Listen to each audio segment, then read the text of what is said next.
Hello and welcome to News Round, a recap of stories that made headlines during the week. I'm Teniola Shibowale, the headlines. The President presents 16 trillion naira for 2022 appropriation bill to National Assembly.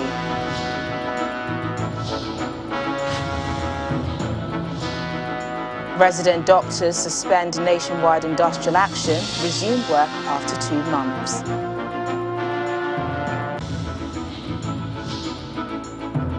Over 150 billion naira uncovered in pension offices across the country by the Economic and Financial Crimes Commission. Plus, journalists Maria Ressa and Dmitry Muratov win Nobel Peace Prize. That's News Round in View.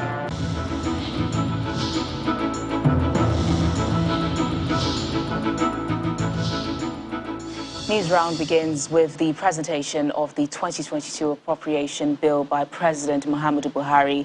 A total budget of 16.39 trillion naira was proposed for the year to a joint session of the National Assembly. Some assumptions and targets underlying the budget provisions included oil price of $57 per barrel, oil production of 1.88 mbpd, exchange rate of 410 naira 15 kobo to the dollar, oil revenue of 3.15 trillion naira and non-oil revenue of 2.13 trillion naira. President Buhari is before a joint session of the National Assembly. He's here to present the 2022 annual national budget estimates before federal lawmakers. Mr. President, I welcome you and your entourage. Taking cognizance of the COVID-19 pandemic, President Buhari unveiled an abridged version of the 2022 budget, excluding the breakdown of allocation to different sectors, which he typically does during this engagement. He's presenting the 2022 budget at a time of economic challenges, a weakening naira, skyrocketing cost of food items, heightened insecurity, and a nation still contending with the effects of COVID-19, which has greatly impacted on revenue. Actual revenue were 34% below target as of July 2021, mainly due to the underperformance of oil and gas revenue sources.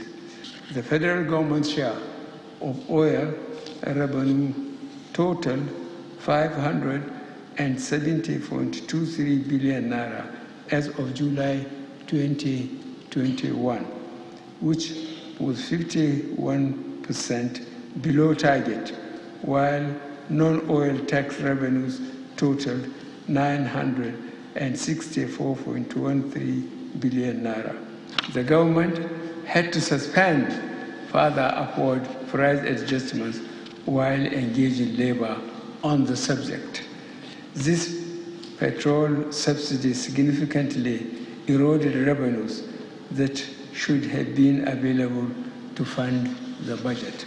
Tagged a budget of economic growth and sustainability, the 2022 budget is expected to diversify the economy, reduce poverty, provide investment in critical infrastructure, and strengthen security.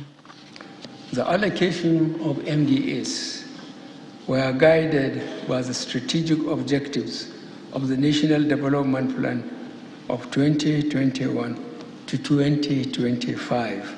Defense and internal security will continue to be our top priority. We remain firmly committed to the security of life, property, and investment nationwide. The 2022 budget has a deficit of 6.26 trillion naira, which President Buhari says will be financed with new borrowings totaling 5.01 trillion naira. Some have expressed concern over our resort to borrowing to finance our fiscal gaps. They are right to be concerned.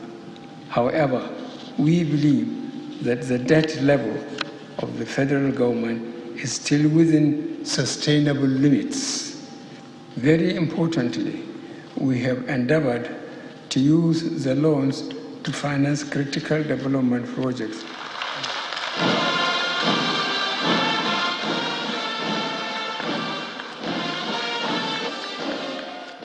Done with his presentation, President Buhari lays the 2022 appropriation bill before federal legislators. Allow you.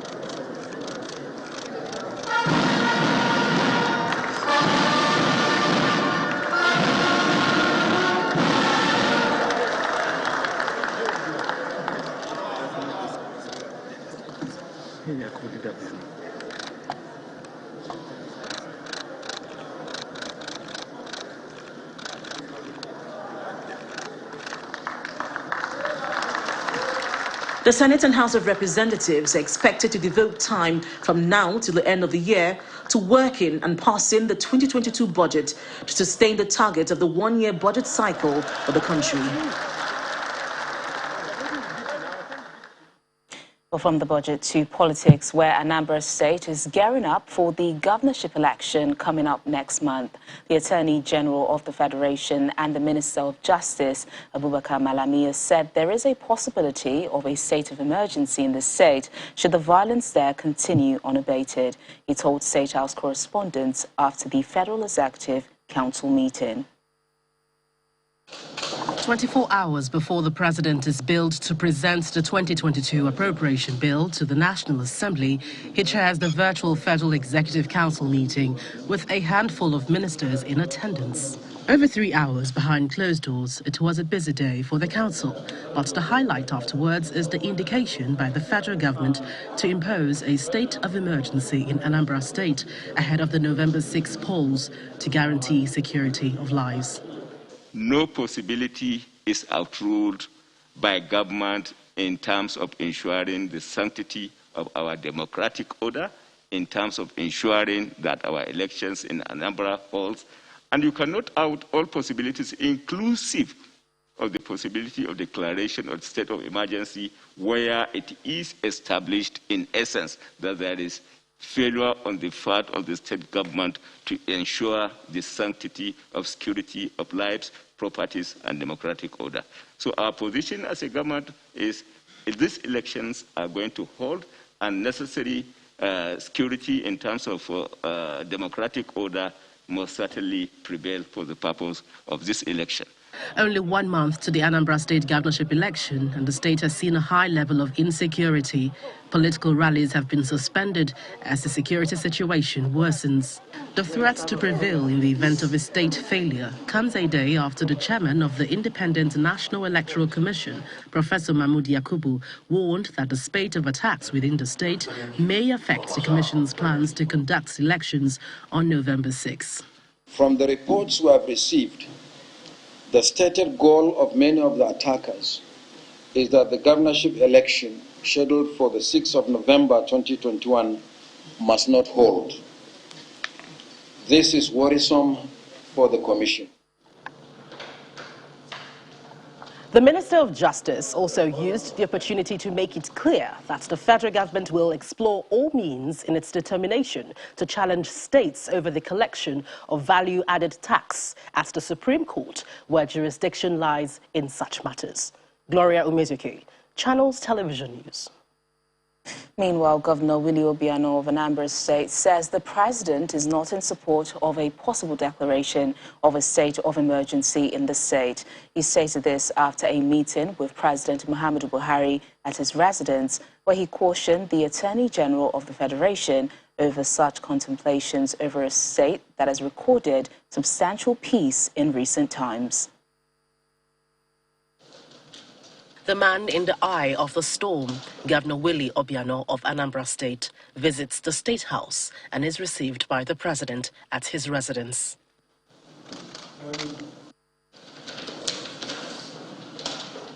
He shows up less than 24 hours after the Minister of Justice threatens an imposition of an emergency rule in Anambra State. It is an unfortunate comment, he says, that does not have the backing of the president. I just finished a meeting with the president, and I mentioned it, and the president didn't suggest that. The president is firm. He wants a peaceful election in Anambra State. He wants a free and fair election in Anambra State. That's the president for you. But if people in his party are going around making insinuations, using his name to do things, the president clearly told me that he does not support that. He has less than a month until the November 6 governorship election, but the governor appears unfazed by the worsening security situation, insisting that the perpetrators are sponsors from neighboring states. We know them, and we're going to flush them out. By the way, you are aware that I put a bounty of 20 million for naira for anybody that will give us information that will lead to the arrest of these miscreants. On assertions that members of his party, the All Progressives Grand Alliance, had defected to the All Progressives Congress, he expressly picks holes with it, alleging that the members were induced to do so. Those people that went to APC now, they went to collect money because they saw the additional money, 100 million. They are still APGA. They are giving us information on what is happening in the APC camp. The president also met separately with the governors of Ekiti, Kebbi, and the Director General of the Nigeria Governors Forum. The reasons for their visit remains unclear. Like his counterparts, the Anambra State governor says he has ramped up security backup in his state, diminishing any talk of state failure and potentially dousing fears of having any challenge with secessionist groups. But more importantly, he insists that overwhelming force should not be used during the upcoming elections in the state. From the presidential villa, Gloria Umezuke, Channels Television News. And our state governors in the South-South region of the country have agreed to establish a regional security outfit, which, according to them, will be launched soon. This formed part of their resolutions at a closed-door meeting in the Government House in Port Harcourt, the Rivers State capital, where they also resolved to join the suit on the collection of value-added tax by states. They are not just political leaders of the South-South. They are also chief executives of their various states elected under the platform of the People's Democratic Party.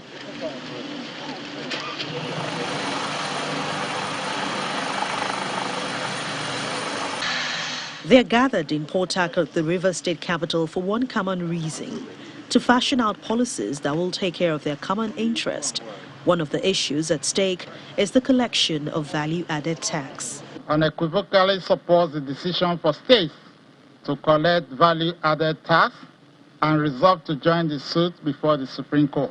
The South-South governors also agreed to set up regional security jointly owned by the South-South states, and details of its operations and funding is to be unveiled at the launch of the security outfit at a date to be decided by the leaders. One, bearing in mind that most of the BRICS states have established their state security organs, we approve the regional security architecture, which will be launched very soon.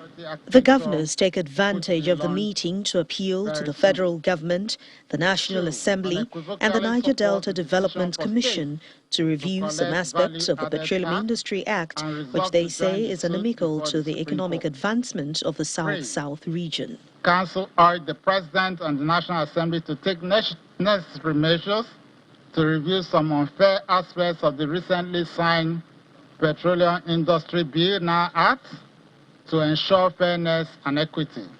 It urged that the amendment should include a clear definition of host communities and that the trustees should be appointed by state governments. Council called upon the President and the federal government to uphold the law establishing the Niger Delta Development Commission by appropriately constituting its board. One of the governors of the South-South states, Cross River State, Professor Ben Ayade, who recently defected to the All Progressives Congress from the PDP, was absent, and no reason was given to the media for his absence. But one thing is clear: the governors of the South-South who are present at this meeting are determined to push the decisions taken here to come to fruition. When Newsround returns in just a moment, resident doctors suspend nationwide industrial action, resume work after 2 months. Please stay with us. Thanks for staying with us. At long last, resident doctors are back to work after an industrial action that lasted about 2 months. A visit to most of the hospitals in some parts of the country this week indicates that the doctors are already back at their duty posts. Not much difference in the outlook of things to what was obtainable during the industrial action. One could assume that clinical services at the Lagos State University Teaching Hospital, LASUTH, would be different since resident doctors are back to work. Nevertheless, it's a busy day for returning resident doctors like Salmon Oladapo, who could only spare a few minutes from his schedule to talk to us. This morning, I have attended to so many patients, emergencies. So people have started coming to hospital as early as 4 a.m. this morning. So we are back. The Chief Medical Director of LASUTH, Professor Adetokunbo Fabamwo, explains that the resumption has seen a positive turnout. All the resident doctors are back on their beats. However, patient flow rate is still a bit slow because it takes time for that information to get across to the community and patients start coming. But we believe that by Friday, we would have gone back to our normal flow of activities in this hospital. Access to the premises of the Lagos University Teaching Hospital is restricted, but the president of the Resident Doctors Association explains that work has been going on smoothly since members returned. I personally have gone to the emergency today to see patients. Patients have started coming into the hospital. This is what we know how to do, and we have started doing it. So our people are fully back to work. And it's a beehive of activities at the Federal Medical Center in Abeokuta, Ogun State. The clinical areas and wards are busy with resident doctors fully on ground to attend to an influx of patients. The patients were so numerous. Actually, the patients that suffered a lot, but they were all around, and the doctors were around. I went to almost all the clinics in the hospital, and I was extremely happy that they are back at their duty post. In the course of the 2-month strike, the federal government instituted a no-work, no-pay directive threatening to withhold salaries of doctors for staying away from work. The no-work, no-pay thing was applied at the federal level. Our governor, in his magnanimity, chose not to apply that. Resident doctors embarked on a nationwide industrial action on August the 2nd. Many would only hope that their return would last as long as possible to restore people's confidence in the health sector. So the stories, the Economic and Financial Crimes Commission has recovered over 150 billion naira from fraudulent transactions related to pensions. This is according to the chairman of the Anti-Graft Commission, Mr. Abdulrashid Bawa, who made the declaration at a meeting on the eradication of pension fraud in Nigeria. Mr. Bawa says the commission is ready to prosecute those who embezzle pension funds. The need to protect the benefits of retirees resonates at this meeting organized by the Economic and Financial Crimes Commission, EFCC. Nigeria has had its fair share of pension fraud. This is besides the call by many to reform the Pension Act to allow for prompt benefit for retirees.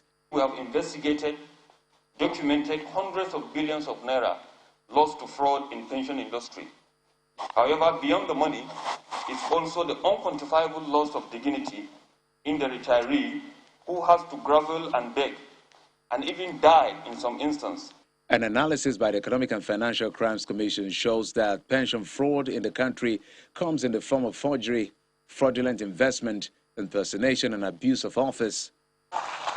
The Secretary to the Government of the Federation and the President of the Nigeria Labour Congress frown at the alarming rate of fraud in pension funds in spite of efforts by government to address the menace. Notable provision of the 2014 Pension Reform Act includes sections 92 and 93, which empower the National Pension Commission, PENCOM, to authorize the investigation or examination, inspection, or investigation of an employer related to pension funds or assets. The exercise set out to achieve, amongst others, the recovery of all unremitted pension contributions of employees with penalty, so as to ensure that affected employees do not lose any income. As we speak today, Only 10 states are into the contributed pension scheme and are well funded. And therefore, it gives room to corruption, because whether we like it or not, the contributed pension scheme actually have reduced the quantum of corruption in the system. Outside the hall, the EFCC chairman speaks on how the commission has recovered over 150 billion naira from pension fraud. We're able to, compute the amount involved, which amounted to over 150 billion. It's a huge problem, that we have seen, and that is why we call for this workshop to enable us to engage with relevant stakeholders and come up with, recommendations that will charter, the way forward, for us in this industry. The overall objective of the meeting is to curb the corrupt tendencies of Nigerians involved in pension fraud. Many are, however, hopeful that deliberations reached here will translate into convictions and prosecution of persons involved in shortchanging pensioners. To the judiciary now, the Federal High Court in Abuja has convicted and sentenced Faisal, the son of the former chairman of the defunct Pension Reform Task Team, Mr. Abdulrasheed Maina, to 14 years imprisonment. Delivering judgment, Justice Okonabang found Faisal guilty on a 3-count money laundering charge, which the Economic and Financial Crimes Commission preferred against him. The court held that the anti-graft agency had successfully established that Faisal operated a fictitious bank account through which his father had laundered the sum of 58.1 million naira. Arraigned by the Economic and Financial Crimes Commission on October 25, 2019, Faisal, son of the former chairman of the defunct Pension Reform Task Force team, Abdulrasheed Maina, is standing trial on charges of money laundering. In his ruling, the presiding judge of the Federal High Court, Abuja, Justice Okonabang, said the 21-year-old operated a fictitious bank account with a commercial bank.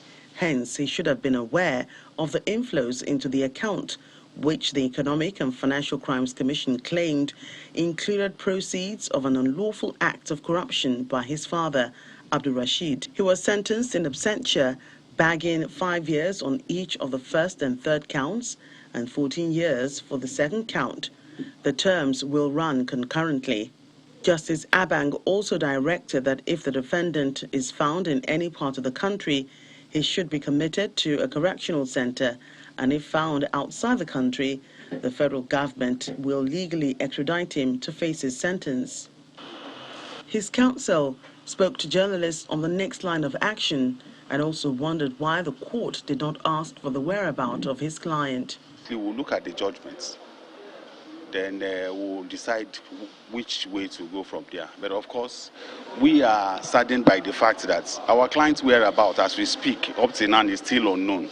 We are thought the court would have at least taken an inquiry into his disappearance. The police reported that they had him in custody, then all of a sudden he disappeared. We had felt that the court should have asked what happened to him if they said they had him in custody. But whatever it is, the court has delivered its judgment. We will do the needful. But you can't sentence because the person you convicted is not before the court. The question we might even want to ask is, how are we sure the young man in question is even still alive?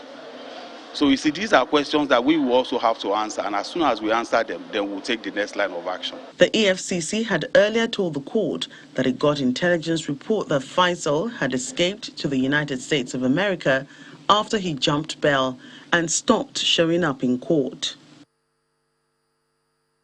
And finally, journalists Maria Ressa and Dmitry Muratov have won the Nobel Peace Prize for their fights to defend freedom of expression in the Philippines and Russia. The Nobel Committee called the pair representatives of all journalists who stand up for this ideal.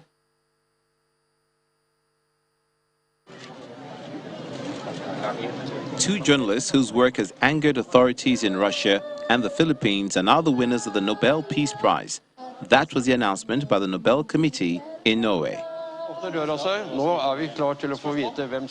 Ressa is the co-founder of Rappler, a digital media company which has launched investigations into the controversial and large-scale killings during the Philippines' war on drugs. The Norwegian Nobel Committee has decided to award the Nobel Peace Prize for 2021 to Maria Ressa and Dmitry Muratov for their efforts to safeguard freedom of expression, which is a precondition for democracy and lasting peace. Ms. Ressa and Mr. Muratov are receiving the Peace Prize for their courageous fight for freedom of expression in the Philippines and in Russia. Dmitry Muratov is the editor-in-chief of Russia's investigative newspaper Novaya Gazeta, which has defied the Kremlin with its corruption reporting and extensive coverage of the conflict in Ukraine. Muratov says he will use his win to help independent journalists who face growing pressure from authorities. Reacting to the news, Ressa said she was in shock, and the win shows that nothing is possible without facts. I guess what this just shows is that that the Nobel Peace Prize Committee realized that a world without facts means a world without truth and trust. And if you don't have any of those things, you certainly can't conquer coronavirus, you can't conquer climate change. Last year's prize went to the World Food Programme for its efforts to combat hunger and food insecurity around the globe. The award is accompanied by a gold medal and over $1.1 million. The prize money comes from a bequest left by the prize's creator, Swedish inventor Alfred Nobel, who died in 1896.